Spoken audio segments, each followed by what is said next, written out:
In March 1947, Earl Louis Mountbatten and his wife Edwina arrive in New Delhi. The great-grandson of Queen Victoria and second cousin to George VI, Mountbatten brings a regal presence to the drama of India's independence. As the last viceroy, he bears responsibility for India's fate. 2nd of April, 1947. I have now completed my first week in office. I should like to be able to paint an encouraging picture of my first impressions, but feel it would be misleading if I did so. The scene here is one of unrelieved gloom. At this early stage, I can see little common ground on which to build any agreed solution for the future of India. The only conclusion I have been able to come to is that unless I act quickly, I may well find the real beginnings of a civil war on my hands.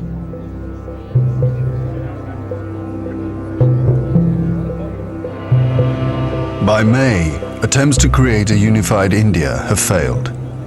Gandhi retreats from political life.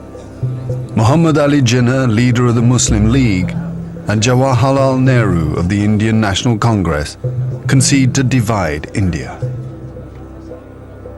Fearing a total loss of control, Mountbatten brings forward the transfer of power to August. Two nations will be created by partition, a secular India and a new homeland for India's Muslims, Pakistan. Communal violence is escalating. Lady Mountbatten visits a refugee camp in the Punjab. I talked to a great many of the victims. One's heart ached for them. Many families have been completely destroyed, whilst those who had survived lived in permanent fear of future aggression. It was such a sad tour. The devastation is like the Blitz at its worst. The killed, maimed, and homeless. It's tragic.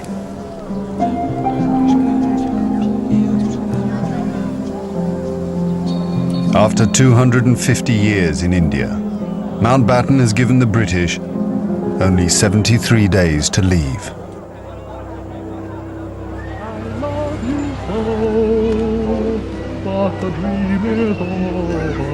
Writing to his wife in England, Indian Civil Service officer Alan Flack. 7th of August, 1947. My darling sweetheart. Yesterday I got a wire from government saying that my services would not be required after the 15th. So, it's definite now. I swim every day and play golf in the evenings, but I do hope to get a passage out at the end of August. Jack said the other day that for all he knew, the British would be squashed off on boats and sent home. An idea for which there's much to be said. All my love, Alan.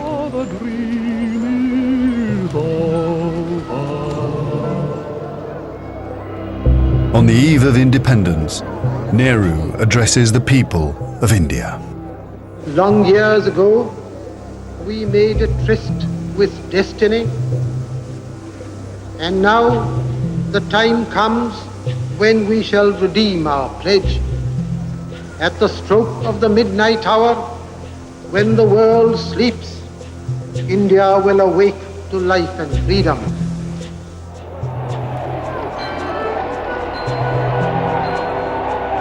The 15th of August, 1947, the British Empire in India has come to an end. The last viceroy, Louis Mountbatten. The flag raising and the salute were done amid scenes of the most fantastic rejoicing. And as the flag broke, a brilliant rainbow appeared in the sky, which was taken by the crowd as a good omen.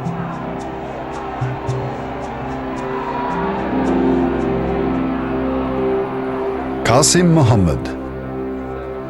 On the 15th of August came freedom. The freedom to burn, loot and murder.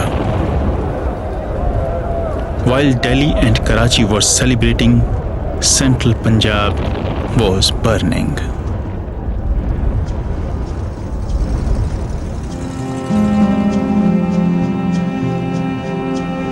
Between August 1947 and March 1948, 4.5 million Hindus and Sikhs are forced to migrate from Pakistan to India.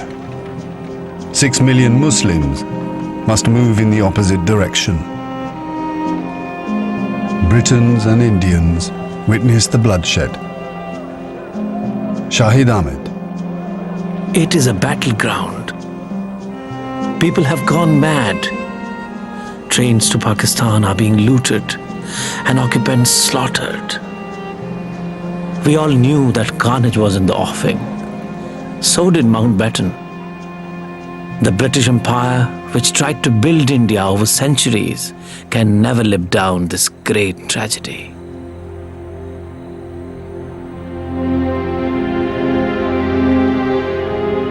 Lieutenant Colonel Hubert Boyd Hudson.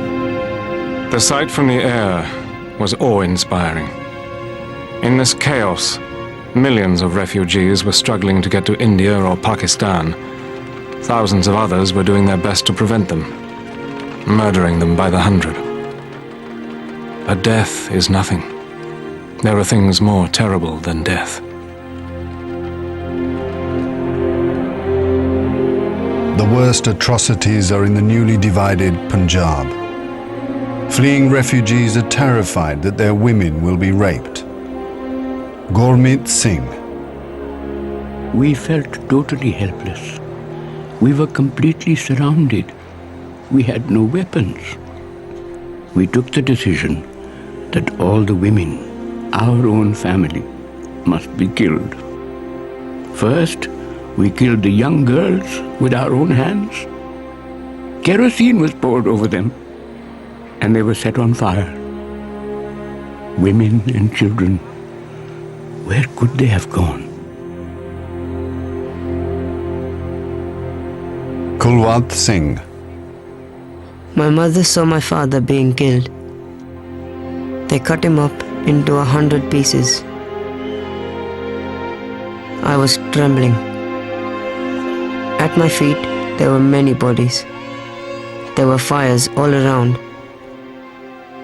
And then they threw the children into the fire. My mother, she hid me by my father's body.